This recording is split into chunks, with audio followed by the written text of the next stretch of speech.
Hello, everybody. My name is BrawlerDood. Welcome back to Bible in a Year, followed up by 365 Encouraging Prayers for Men.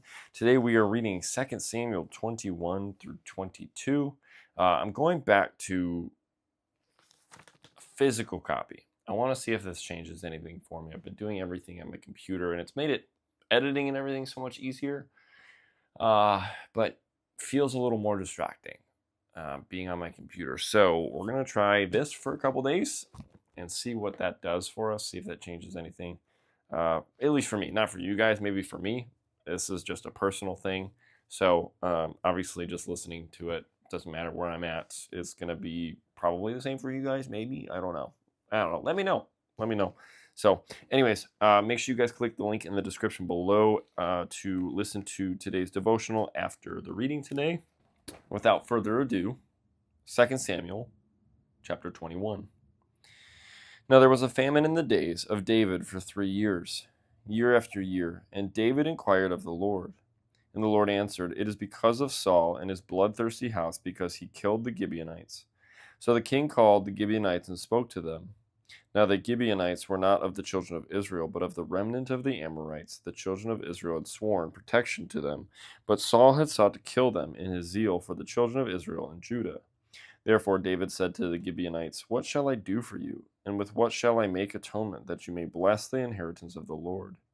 And the Gibeonites said to him, We will have no silver or gold from Saul or from his house, nor shall you kill any man in Israel for us.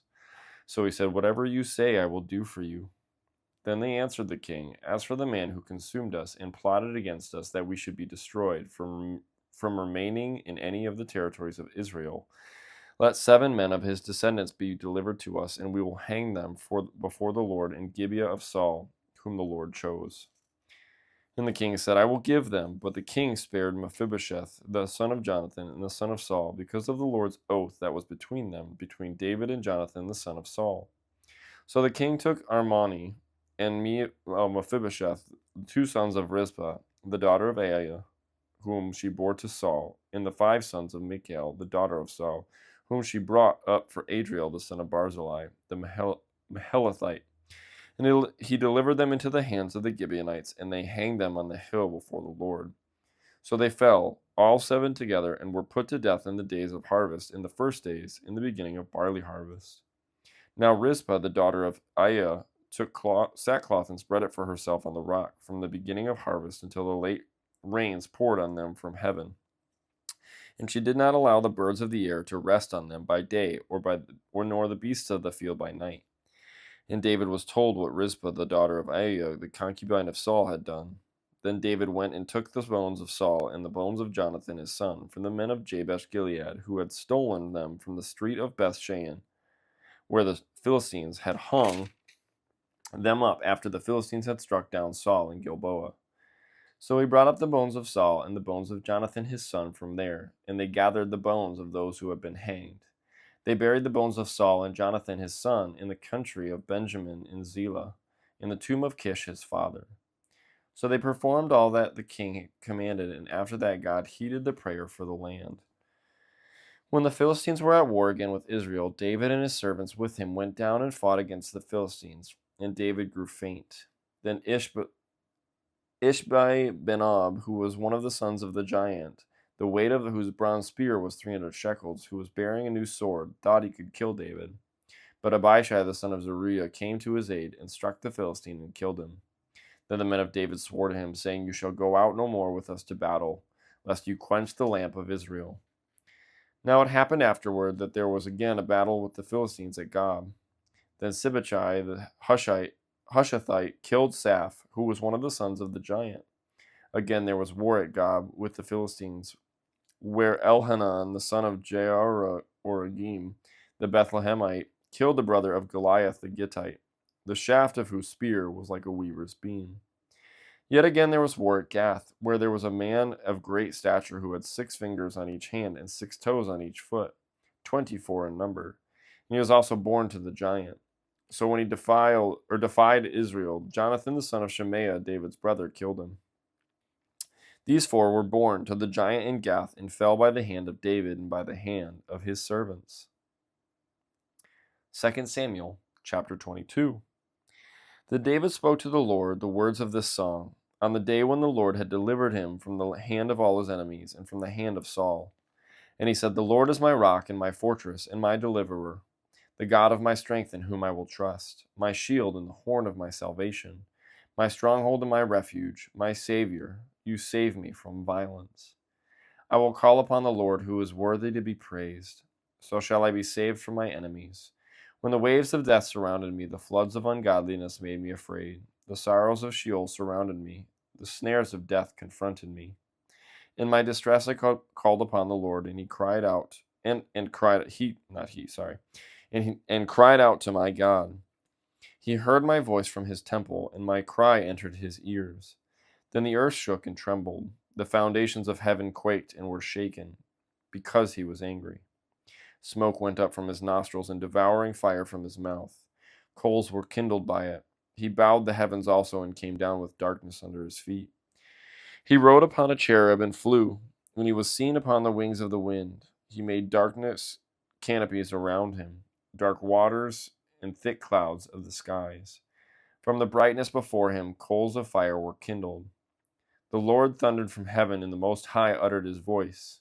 He sent out arrows and scattered them, lightning bolts, and he vanquished them.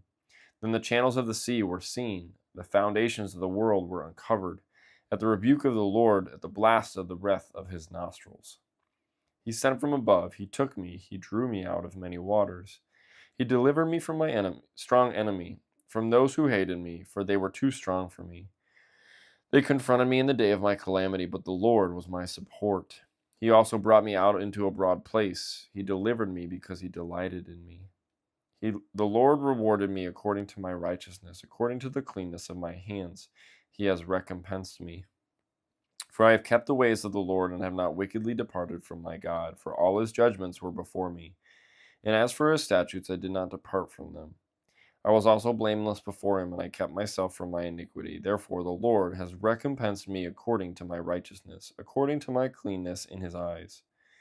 With the merciful you will show yourself merciful.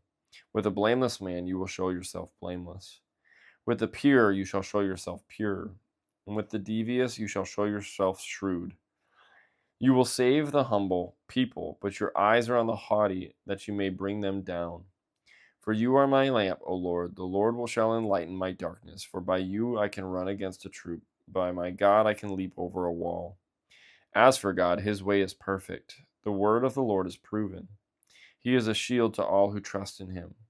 For who is God except the Lord? And who is a rock except our God? God is my strength and power, and he makes my way perfect. He makes my feet like the feet of deer, and he sets me on my high places. He teaches my hands to make war so that my arms can bend a bow of bronze. You have also given me the shield of your salvation. Your gentleness has made me great. You enlarged my path under me, so my feet did not slip. I have pursued my enemies and destroyed them. Neither did I turn back again till they were destroyed, and I have destroyed them and wounded them, so that they could not rise. They have fallen under my feet. For you have armed me with strength for the battle. You have subdued under me those who rose against me. You have also given me the necks of my enemies, so that I destroyed those who hated me. They looked, but there was none to save, even to the Lord, but he did not answer. Then I beat them as fine as the dust of the earth. I trod them like dirt in the streets, and I spread them out. You have also delivered me from the strivings of my people. You have kept me as the head of the nations. A people I have not known shall serve me. The foreigners submit to me. As soon as they hear, they obey me. The foreigners fade away and come frightened from their hideouts. The Lord lives. Blessed be my rock. Let God be exalted, the rock of my salvation. It is God who avenges me and subdues the people under me. He delivers me from my enemies. You also lift me up above those who rise against me. You have delivered me from the violent man. Therefore, I will give thanks to you, O Lord, among the Gentiles, and sing praises to your name. He is the tower of salvation to his king, and shows mercy to his anointed, to David and his descendants, forevermore. And that's it for today's reading. Thank you guys so much for joining me today. It does feel very different reading it from the physical book. part of my struggles is all about feeling. And I know that God gave us feelings for a reason, but my salvation, my faith, everything cannot be based off of my feelings, because feelings are fleeting. I believe that's a proverb or something in the Bible. I've read it before. I know I have. But feelings are fleeting, but the Lord stands strong. So I don't know if that's the verse, but that's just what came to mind. So anyways, yeah, it definitely feels different, which is good. So I'm going to continue to read from this for, like I said, for a couple of days and see how it goes. Let me know what you guys think. Editing for you guys may still be the same. I don't know how it's going to be edited, so it doesn't really matter as long as we're reading the word, right? Yeah. Woohoo. So anyways, thank you guys so much for joining me today. I hope you guys did enjoy today's reading. I love you guys so very much. My brother Jesus loves you, and I will see you in the next one. Bye, guys.